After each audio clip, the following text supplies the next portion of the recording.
Mr. Rourke here. We're going to review concepts. In this video, we're going to review concepts. Mr. Rourke here. In this video, we're going to review concepts from Unit 3. Unit 3 dealt with forces. So we're going to review Newton's laws. We'll look at force diagrams, talk about friction, and look at all those concepts that have to do with forces.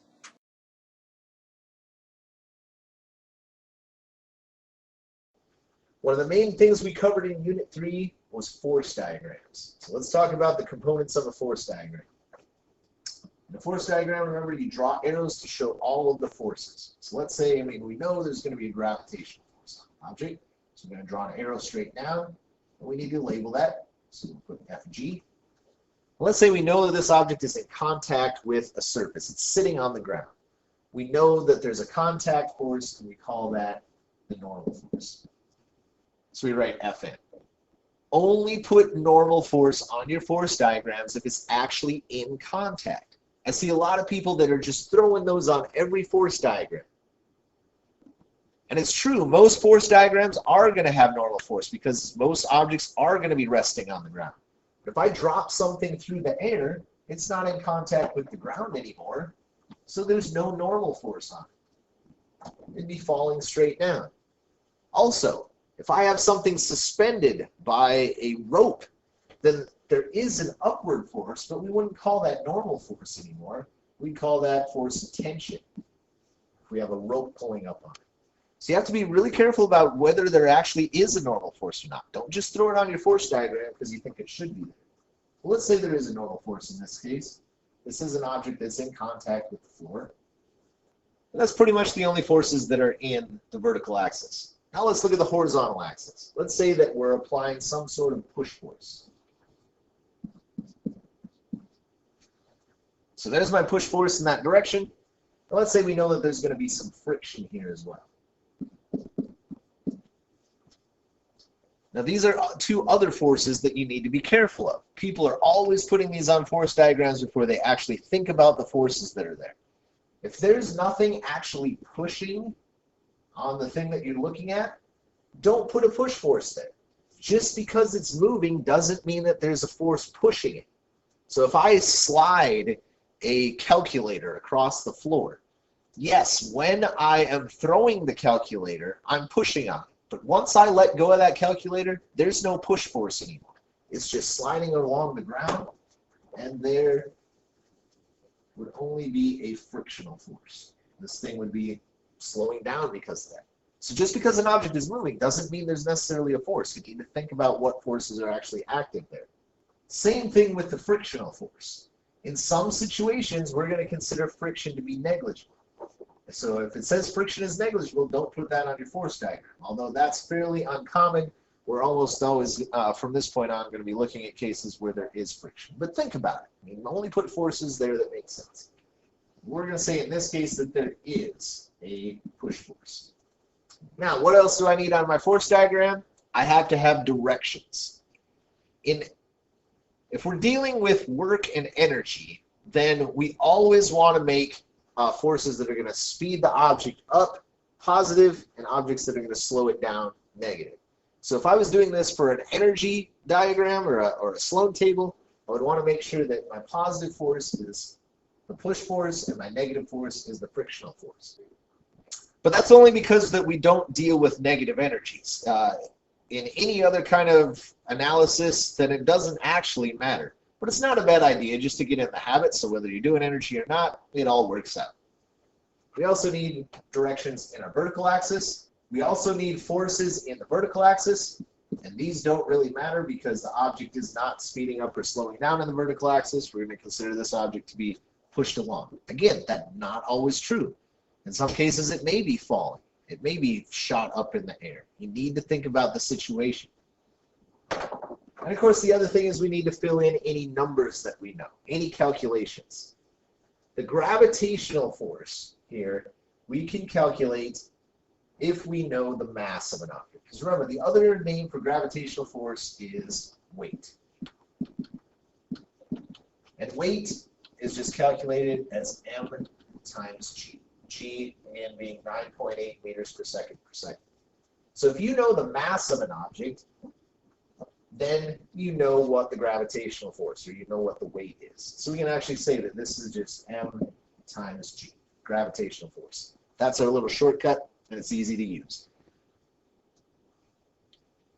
Even if you're not going to use it in the actual calculation, you still need to use the mass to find the gravitational force and put it on your force diagram. Now, in the majority of situations, this object is not going to be accelerating upward. It's not going to be accelerating downward. It's going to be either sitting still in that axis or moving at a constant velocity. And in that case, we would know that the normal force has to be equal to the gravitational force. So we can say m times g for the normal force as well. Those two have to be equal if it's not accelerating upward or downward. That is not going to be true in every case. There could be situations where it's accelerating upward or downward. You need to think about that. Yes, in most cases, those two will be the same, but don't just throw it down because you think it should be. Think about the actual situation. Now, in the horizontal axis, the push force, if there is one, is generally going to be given to you. You might actually have to calculate it based on what the object is doing, how it's behaving, but that's going to be something that you're either given or you'll have to calculate. But the frictional force is another thing that you need to know how to find. The frictional force is equal to the coefficient times the normal force. So in a problem, you'd be given a coefficient of friction. We would say the coefficient of friction between these two surfaces is 0.3. And you need to find the frictional force and put that on your force diagram. Now the normal force, as we said, in most cases is going to be m times g. In most cases we're going to look like that's going to be true. And so we can just actually substitute that in. We can say the frictional force here is the coefficient times m times g. These three things you have to be able to calculate for any force diagram that I give you. The push force you might be given, there might not be a push force, whatever, but each of these are going to be common things that you're going to actually have to be able to find and put on your force diagram. Now, what's the point of a force diagram? We want to use this to find the net force. Net force in the y-axis, net force in the x-axis. Those things are independent, so they have to be found independently. Now in this situation, and in many situations, the net force in the y-axis is going to be 0 because it's not accelerating upward or downward, because these two forces are equal in magnitude and opposite in direction, and when you add them together you get 0. But again, that is only in situations where it's not accelerating upward or downward. If you have something that's thrown in the air or is dropped, if it's moving in the vertical axis and it's speeding up or slowing down, then the net force here is not going to be 0. You need to be careful about that.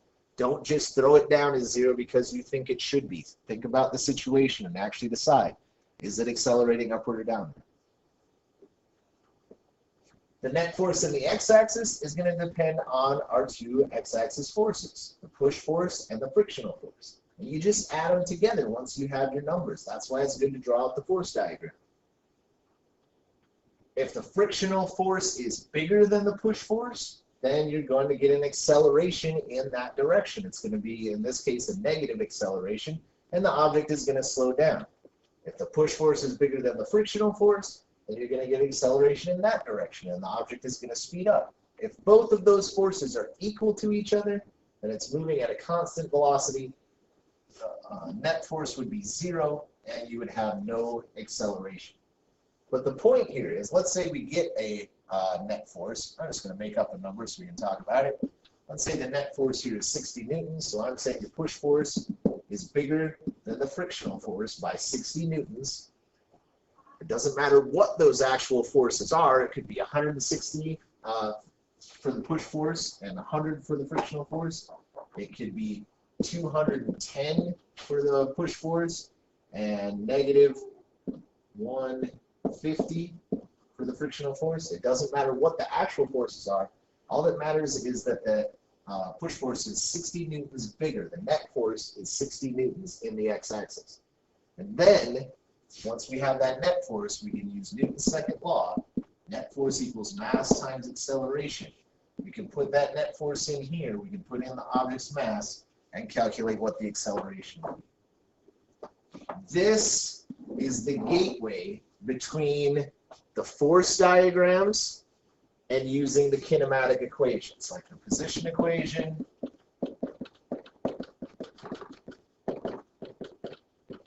and the velocity equation.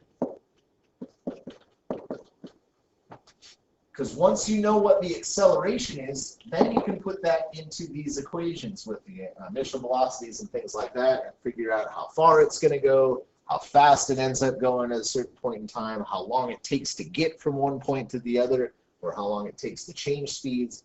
But it's all through Newton's second law, and specifically the acceleration. So that's kind of the linchpin between all of this stuff about force diagrams and all the stuff from the first two units that has to do with the kinematic equations and calculating how an object moves. Unit 3, we actually only have a couple of equations. We got this one and this one. So the first one, F equals m times a. We call this Newton's second law. And oh, how many times I've said, what is Newton's second law? And people go, it's an equation.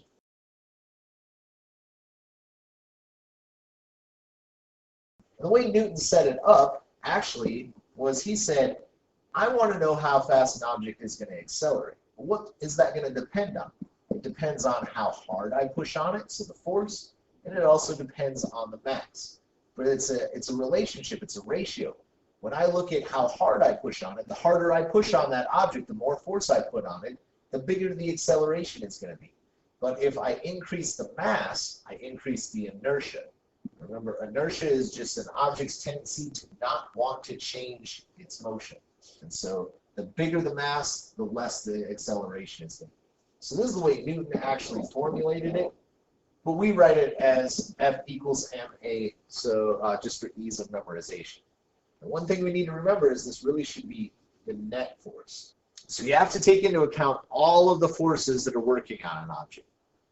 If there's a force of push, but there's friction, those forces are going to try to cancel each other out. And whatever's left over, if any, I mean, if they're completely balanced, then there will be no acceleration because the net force will be zero. But if there's a little bit left over, either by the friction or by the push force, then that force can cause an acceleration. And so there's another way to look at it. If there is any acceleration on an object, if it's speeding up, slowing down, or changing direction, remember those are three ways that there can be an acceleration, that means there has to be some sort of net force on the object. And so it can be a way to determine, is there something pushing on that object or not? Is it speeding up or slowing down? Yes, there has to be a net force. If not, then either there are no forces or the forces are balanced. Either way, the net force is zero. Okay, the other equation here is for calculating frictional force. It says if I want to know how much frictional force there is on an object, I need to know what its normal force is, and I need to know what the coefficient of friction is between it and the other surface that is involved. So the bigger the coefficient of friction, the more the two surfaces are going to stick together, the harder it's going to be to move. So the more frictional force there's going to be. But we also get an increase in friction if we increase the normal force. Normal force describes basically how much that object is pushed into the surface, whether it's the floor or the ground, or it could be on a wall as well. But anywhere there's contact and you have a normal force, the magnitude of the normal force here tells us how hard those things are pushed together. You can increase the frictional force on an object just by changing how much those surfaces are pushed together. And so those two things can be used to find that frictional force. And that's going to be important on your force diagrams. Because remember, I'm not going to tell you what the frictional force is. I'm going to give you a coefficient of friction. And you're going to have to multiply that by the normal force. But you're only going to be able to do that if you know what the normal force is. And that's why it's good to draw your force diagrams and make sure you label all of your forces.